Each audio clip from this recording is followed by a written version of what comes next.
हो सकता है आप मेरी वीडियोस नहीं देख पा रहे हो। इसकी वजह मेरी वीडियोस पर लगने वाला बैन है। इस सूरत में आप या तो वीपीएन इस्तेमाल कर सकते हैं या फिर अपना कंट्री चेंज करके कोई भी और कंट्री कर दें, तो आपको मेरा चैनल पेज और मेरी तमाम वीडियोस दिखाई देने लगेंगी।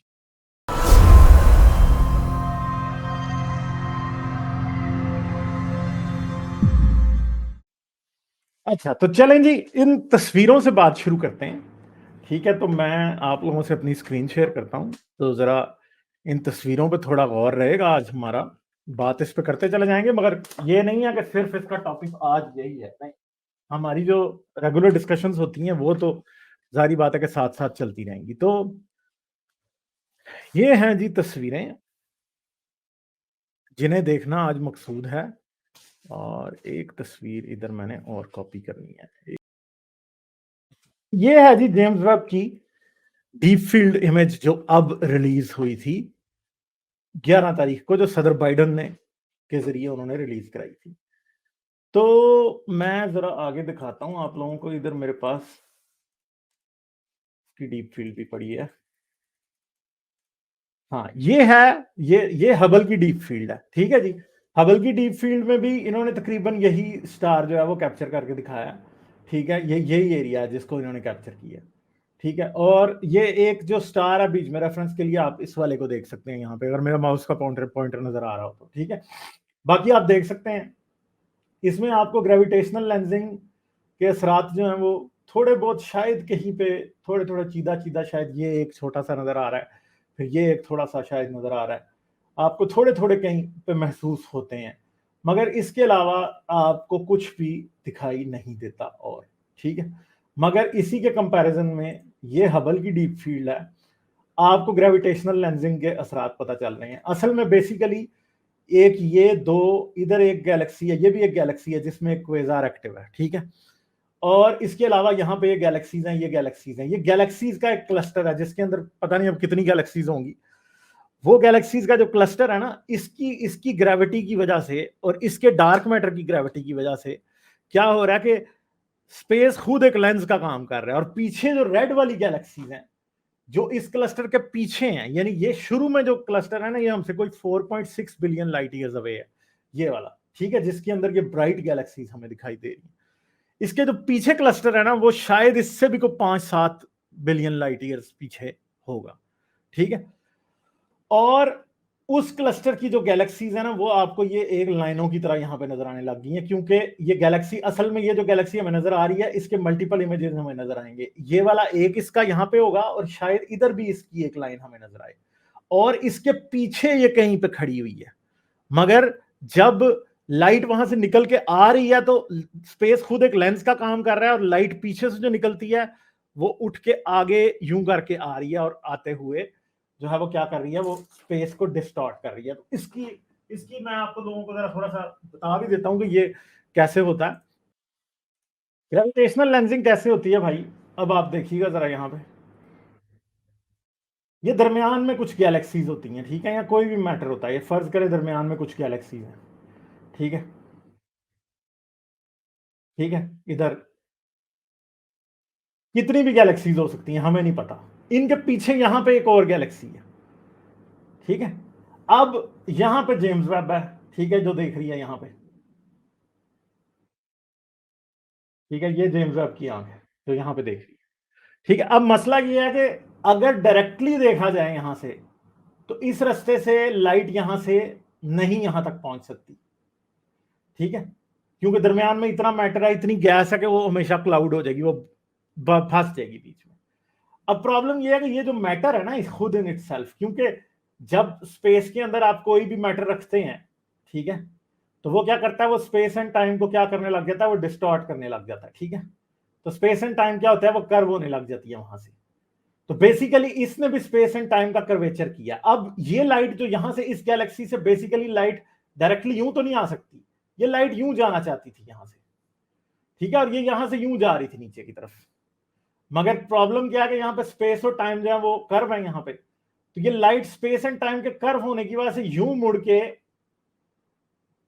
ये आके लेंसिंग इफेक्ट की वजह से जो है वो आके यूं मिल रही है। ठीक है, तो बेसिकली इस तरह स्पेस एंड टाइम के कर्व की वजह से आपको वो गैलेक्सीज जो हैं वो यहाँ पे, ये पीछे वाली गैलेक्सी जो है यहाँ पे यूं लाइनों की तरह यूं नजर आ रही है आपको, लंबी लाइनों की तरह, ठीक है।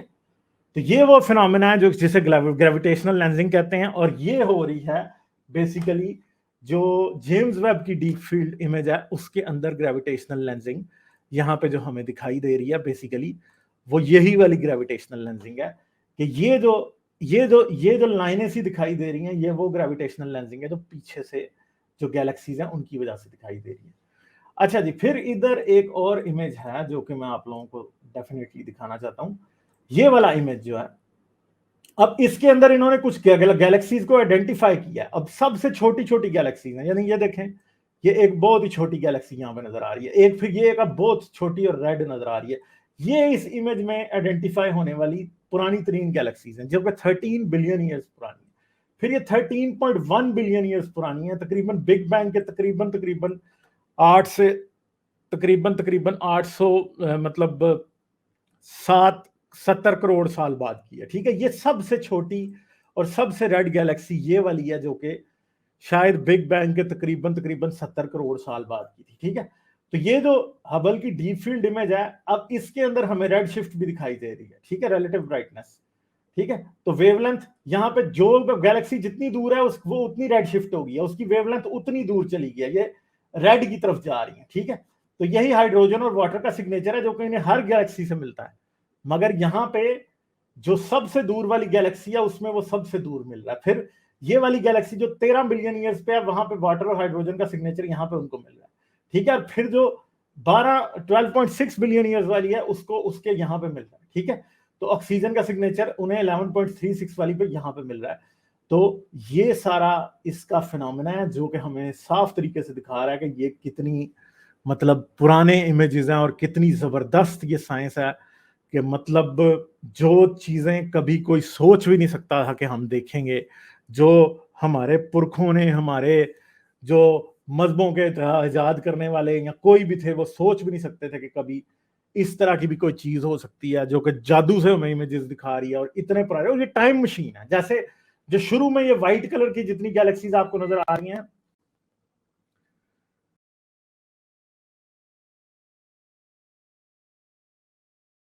क्या वो सामने है, मगर जितनी रेड और छोटी छोटी हैं वो उतनी ही पीछे और उतनी ही दूर है। वो क्यों दूर है?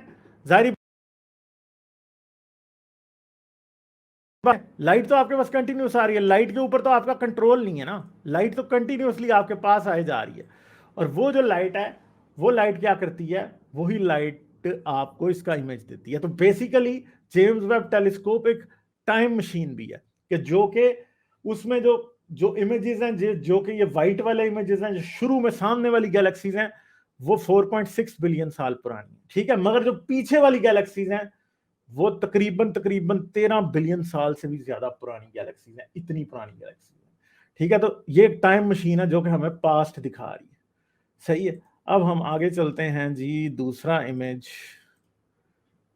शुरू करते हैं। अच्छा, अब ये करीना नेबुला है। करीना नेबुला जो है वो हमसे तकरीबन 7,500 लाइट ईयर्स के फासले पे है, ठीक है। 7,500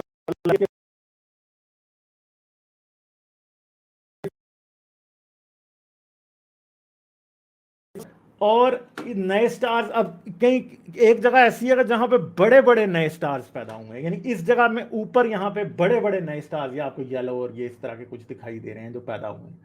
अब जो नया स्टार जब बनता है तो उसके अंदर जब अभी तक फ्यूजन शुरू नहीं हुई होती ना, तो वो क्या करता है, वो स्टेलर विंड्स जनरेट करता है। वो अभी फ्यूजन इंजन किक होने वाला होता है और रेजिस्टेंस और ग्रेविटी और मैग्नेटिक फील्ड का ऐसा चक्कर होता है कि वो पूरी की पूरी जो है ना स्टेलर विंड बार की तरफ फेंक रहा होता है। और वो क्या करते हैं, इन सितारों के अंदर जो स्टेलर विंड है उसकी वजह से क्या हो रहा है, ये नेबुला नीचे की तरफ पुश हो रहा है यहाँ पे, ठीक है। मगर इस नेबुला के अंदर भी स्टार्स क्रिएट हो रहे हैं, ठीक है। अब ये जो गोल्डन गोल्डन रंग है, बेसिकली ये उन जगहों पे है जहां पे नए नए स्टार्स से नई नई रेडिएशन का क्या कर रहे हैं, नए नए प्लूम्स जो है वो पैदा हो रही है। जैसे ये गोल्डन जो बिल्कुल जगह है यहाँ पे, और ये जो गोल्डन सारे का सारा यहाँ पे दिखाई दे रहा है, ये वाला जो गोल्डन रीजन है, ये गोल्डन रीजन जो है ये गोल्डन, ये सब के सब हाई रेडिएशन वाला वो जोन है जिधर से बहुत ज्यादा रेडिएशन बाहर आ रही है, और वो क्या कर रही है, वो हमें ये बता रही है कि मतलब यहाँ पे नए स्टार्स जनरेट हो रहे हैं।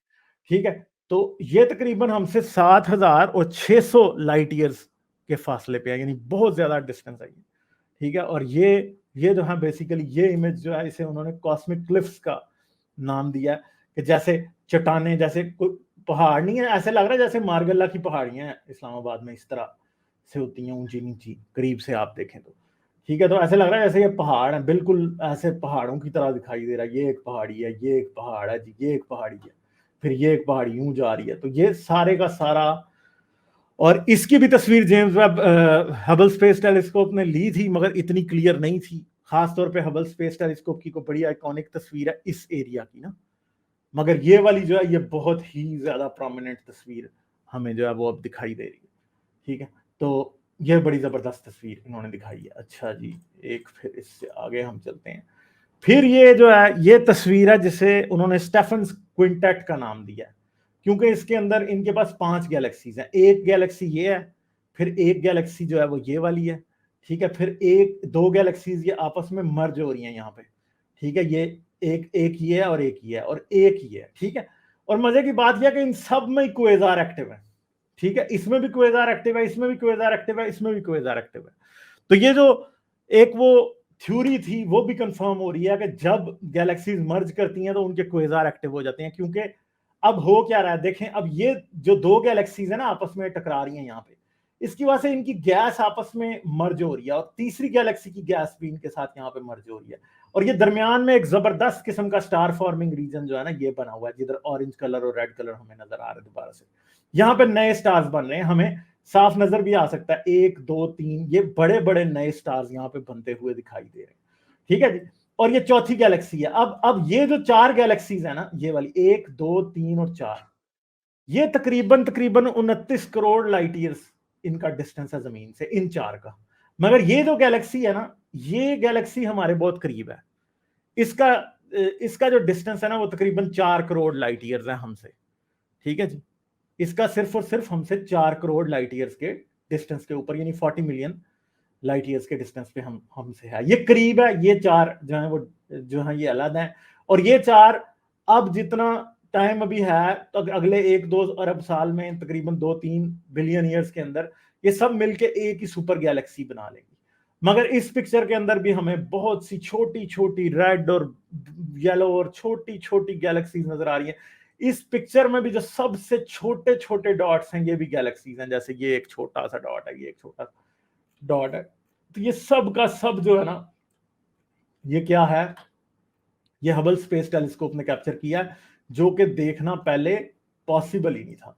ठीक है, तो ये फिर मिड इंफ्रारेड कैमरा से इन्होंने किया है, इंस्ट्रूमेंट से किया है। तो यही 4 गैलेक्सीज को इन्होंने देखा यहाँ पे। तो यहाँ पे हमें 1 2 3 4 ये जो है ना, सॉरी 1 2 3 और ये चौथी, पांचवी गैलेक्सी जो है वो नहीं आई इस इमेज के अंदर। तो यहाँ पे हमें इसके अंदर पता लग रहा है कि इनके क्वेजार तो इतने एक्टिव नहीं है, मगर ये जो क्वेजार है ना इनके, इसके अंदर ये वाला क्वेजार बहुत ही हाईली एक्टिव है। और इस गैलेक्सी का क्वेजार जो है वो एक्टिव हमें दिखाई नहीं दे रहा, जो कि 40 मिलियन लाइट ईयर्स के फासले पे है हमसे। ठीक है, चलते हैं अभी ये southern nebula, southern ring nebula. अच्छा, अब ये भी फोटो बड़ी ही मजे की है। इसमें अगर हम गौर से देखें तो दरमियान में एक सितारा है और उसके इर्द गिर्द गैस ही गैस फैली हुई है सारी, और गैस के हमें बाकायदा रिंग्स नजर आ रहे हैं, जैसे कि रिंग है गैस का प्रॉपर। ठीक है, प्रॉपर रिंग्स गैस के बने हुए नजर आ रहे हैं। अगर हम गिनने की कोशिश करें तो ये पहला रिंग है गैस का, ये दूसरा रिंग है, ये फिर तीसरा रिंग है यहाँ पे, ये चौथा है, ये पांचवा है, फिर ये छठा है और सातवां है, और मेरे ख्याल है एक आठवां रिंग में यहाँ पे मिस कर गया हूं। तो इसमें 8 रिंग्स गैस के नजर आ रहे हैं। मगर अब ये स्टार है और इसके इर्द गिर्द इतनी गैस कैसे है? असल में होता यह है कि बेसिकली क्या हुआ होगा, ये असल में ट्विन स्टार्स थे कोई 2। ठीक है, उनमें से एक की होगी डेथ, वो बन गया रेड ड्वार्फ। अब दूसरा स्टार किधर है हमें नजर नहीं आ रहा, मगर यहां पे नजर आ रहा है। ये जो है ना, ये छोटा सा, ये दूसरा स्टार है असल में, यहाँ पे ये वाला, ये दूसरा स्टार है। तो ये मर चुका है, मगर जो इसके साथ इसका जो ट्विन था ना वो अभी जिंदा है। ठीक है, और इसने जब ये मरा है रेड ड्वार्फ बन के, तो जब ड्वार्फ स्टार, छोटे स्टार जब मरते हैं वो ड्वार्फ बनते हैं, तो उसने क्या किया, उसने गैस को शेल्स की शक्ल में इजेक्ट करते हैं। हमारा सूरज भी कल को ऐसे ही करेगा गैस को शेल्स की शक्ल में इजेक्ट करेगा। यहाँ पे वो जो दूसरा स्टार है वो हमें बड़ी मुश्किल से नजर आ रहा है मिड इंफ्रारेड कैमरा से, मगर मीरी से जो है वो हमें बड़े क्लियरली दिखाई देगा। यहाँ पे आप देख सकते हैं दोनों, ये मिड इंफ्रारेड कैमरा वाला है, ये मिड इंफ्रारेड इंस्ट्रूमेंट है जो है ना उससे है, ठीक है। तो ये जो है ना यहाँ पे हमें दूसरा स्टार जो है वो बिल्कुल, बस हमें अंदाजा नहीं हो रहा कि यहाँ पे सितारा भी होगा, मगर यहाँ पे क्या है कि हमें रेड कलर का ये स्टार बाकायदा तौर पे दिखाई दे रहा है यहाँ पे, ठीक है। तो ये दूसरा जो रेड ड्वार्फ है वो भी उस स्टार के साथ दिखाई दे रहा है, और गैस जितनी यहाँ पे गैस की वजह से ऑब्स्ट्रक्ट हो रहा था, तो सॉरी, तो यहाँ पे जो है वो क्या है, सॉरी, ये नियर इंफ्रारेड कैमरा और मिड इंफ्रारेड इंस्ट्रूमेंट है, ठीक है। तो ये जो है नियर कैम और मीरी, तो मीरी से जो दिखाई दे रहा है, मीरी जो है वो डस्ट के पार देख सकती है या मिड इंफ्रारेड रेंज में जब आप देखते हैं, ठीक है। तो यहाँ पे ये होता है। अच्छा, फिर इसके अंदर भी बड़ी जो है ना चीजें हैं, जैसे किधर चला गया, अब इस तस्वीर में भी हर जगह ये जो छोटी छोटी चीजें, ये देखें छोटी, ये आपको शक्ल से पता लग रहा है कि ये गैलेक्सी है, ठीक है, ये गैलेक्सी है, ये गैलेक्सी है, ये गैलेक्सी, हर छोटे से छोटा डॉट भी जो है ना वो गैलेक्सी है इसके अंदर। अब कई जगहों पे कोई सुपरनोवा हुआ है या क्वेज़ार चल रहा है कहीं पे किसी गैलेक्सी के अंदर, वो भी हमें दिखाई दे रही है। और ये भी एक टाइम मशीन है ये तस्वीर पूरी खुद में, कि ये जो है ये हमसे, मेरे अब याद नहीं है कितना दूर है, ये हमसे ज्यादा दूर नहीं है ये, ठीक है। तो ये जो है ये भी ये जो खुद नेब्यूला है ये तो हमारे खासा करीब है, मगर इसके अंदर भी हमें कई चीजें ऐसी नजर आ रही हैं जो कि 13 बिलियन लाइट ईयर्स के पास, 13 बिलियन ईयर्स पुरानी है, जो कि शायद अब दोबारा एक्सेसिबल भी नहीं होंगी। अब एक यहाँ पे ये जो लाइन सी नजर आ रही है, ये लाइन कोई ऐसा नहीं है कि कोई लाइट का इंटरफेरेंस हुआ है, ये खुद एक गैलेक्सी है जो कि इस गैसेस के बादल के अंदर से पीछे नजर आ रही है। एक स्पाइरल गैलेक्सी है जो कि इस गैसेस के बादल में से हमें पीछे दिखाई दे रही है, ठीक है। इसी तरह ये कोई सुपरनोवा है या कोई इस तरह का कोई बहुत ब्राइट स्टार है जो पीछे दिखाई दे रहा है। तो बड़े ही जबरदस्त फीचर्स हैं इसके सारे के सारे, आप देख लें कि कमाल ही है जो काम जेम्स वेब ने किया, मतलब देख के दिल खुश हो गया कि यार क्या बात है। और मगर एक इसके साथ साथ बंदे को एहसास भी होता है कि यार हम कितने इनसिग्निफिकेंट है, छोटे से इस दुनिया में कोई हमारी औकात नहीं है, क्या है, कुछ भी नहीं है, ठीक है। तो ये चीजें हैं, ठीक है। अच्छा जी, फिर आगे, अभी यहाँ पे वेब जो है वो हर गैलेक्सी के पैटर्न को भी क्या करती है, एनालाइज करती है। जैसे कि हबल डीप फील्ड के अंदर ही ये एक बहुत ही पुरानी 13.1 billion light years away years पुरानी जो गैलेक्सी है, इसको इसका उसने जब एनालाइज किया तो उसमें ऑक्सीजन भी है, उसमें नियॉन है, हाइड्रोजन है, ठीक है, ऑक्सीजन है। इससे ये पता लग रहा है कि शुरू की गैलेक्सीज के अंदर ही ऑक्सीजन पाई जा रही थी। इसका मतलब है कि 13 बिलियन ईयर्स पहले हैवियर एलिमेंट्स काफी ज्यादा थे इस गैलेक्सी के अंदर। चले हाइड्रोजन ज्यादा थी, हमें ज्यादा हाइड्रोजन मिल रही है, मगर ऑक्सीजन हमें मिल रही है, नियॉन हमें मिल रही है, तो इसका मतलब है कि हैवियर एलिमेंट्स भी बन चुके थे, ठीक है जी, ये बात है।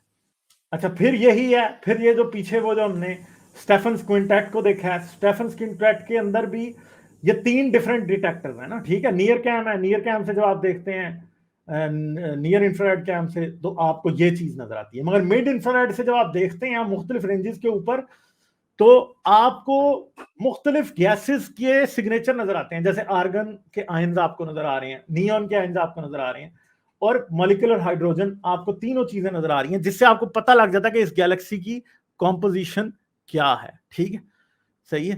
तो यही है। अच्छा जी, इंफ्रारेड इंस्ट्रूमेंट। अच्छा, फिर इन्होंने एक एक्सो प्लैनेट जो कि क्या उसका नाम था, जेन से नाम निकल गया उसका, वास्प 95b, ठीक है।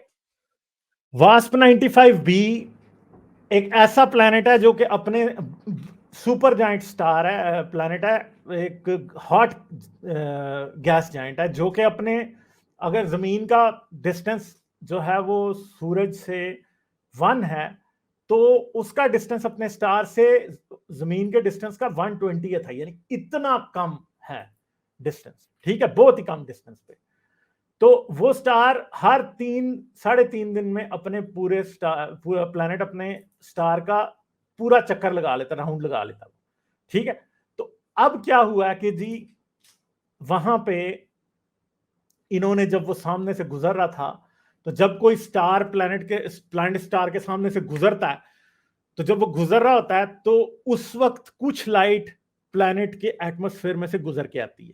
फिर ये उसको लगा लेते हैं जो इनका जो इंस्ट्रूमेंट है उसके अंदर चेक कर लेते हैं, नियर इंफ्रारेड इंस्ट्रूमेंट स्लिटलेस, इसका जो एक ऑपरेटस है उसका नाम है मेरे जैसे, स्लिटलेस स्पेक्ट्रोस्कोप से उसको चेक करते हैं और उसकी लाइट को तोड़ लेते हैं, और फिर लाइट को तोड़ने के बाद ये चेक करते हैं कि उसमें कौन कौन सी गैसेस होंगी। तो जब इन्होंने इस गैस जाइंट प्लैनेट को भी चेक किया तो इसमें भी वाटर इनको मिल रहा है। ठीक है, तो ये सिर्फ एक प्रूफ ऑफ कॉन्सेप्ट है जो उन्होंने दिया है, ये साबित करने के लिए कि ये चीज होगी, क्योंकि आने वाले दिनों में जब ये ट्रैपिस्ट 1 या केपलर के प्लैनेट्स पे जाएंगे, जहां पे हमें पता है कि बहुत सारे प्लैनेट्स जो हैं वो अर्थ साइज के प्लैनेट्स हैबिटेबल जोन में हैं, तो फिर क्या होगा, वहां पे हमें यह भी पता लगेगा कि उन पे वाटर है या नहीं। फॉस्फीन गैस है, कार्बन मोनोऑक्साइड है, कार्बन डाइऑक्साइड है, जो कि लाइफ के सिग्नेचर्स माने जाते हैं। अगर उनमें से कोई गैस निकल आई तो फिर हमें पता होगा कि वहां पे लाइफ हो सकती है। तो ये चीज भी जो है वो कर रही है। ठीक है, तो होता क्या है कि एक सितारा है, एक प्लैनेट है, उसके गिर्द घूम रहा, जब वो उसके सामने से गुजरता है तो जाहिर बात है प्लैनेट का एटमॉस्फेयर होता है, जब वो सामने से गुजरता है तो एक लाइट की इंटेंसिटी एक आ रही होती है उनके पास, के इतनी लाइट आ रही है साइंटिस्ट के पास, पर जैसे ही प्लैनेट सामने से गुजरता है तो लाइट कम हो जाती है। ठीक है, तो हबल इस डिप को देख के ये तो पता कर सकती थी कि प्लैनेट है, मगर जेम्स वेब अब इसके ऊपर चमत्कार भी कर सकती है, जादू भी कर सकती है, कि जो डिप आई है लाइट की इस एटमॉस्फेयर में से गुजरने के बाद, उस लाइट को एनालाइज करके जेम्स वेब ये भी बता सकती है कि इस एटमॉस्फेयर से गुजरने के बाद कहां कौन कौन सी गैसेज अब्जॉर्ब हो गई हैं और कौन कौन सी गैसेज इस प्लैनेट के एटमॉस्फेयर में मौजूद हैं। और ये मेरे ख्याल में हमारे पास पहली बार एक ऐसा तरीका है कि जिससे हमें यह पता लग सकता है कि कौन से प्लैनेट्स के ऊपर जिंदगी पाई जा सकती है या जिंदगी के पाले जाने के चांसेस हो सकते हैं।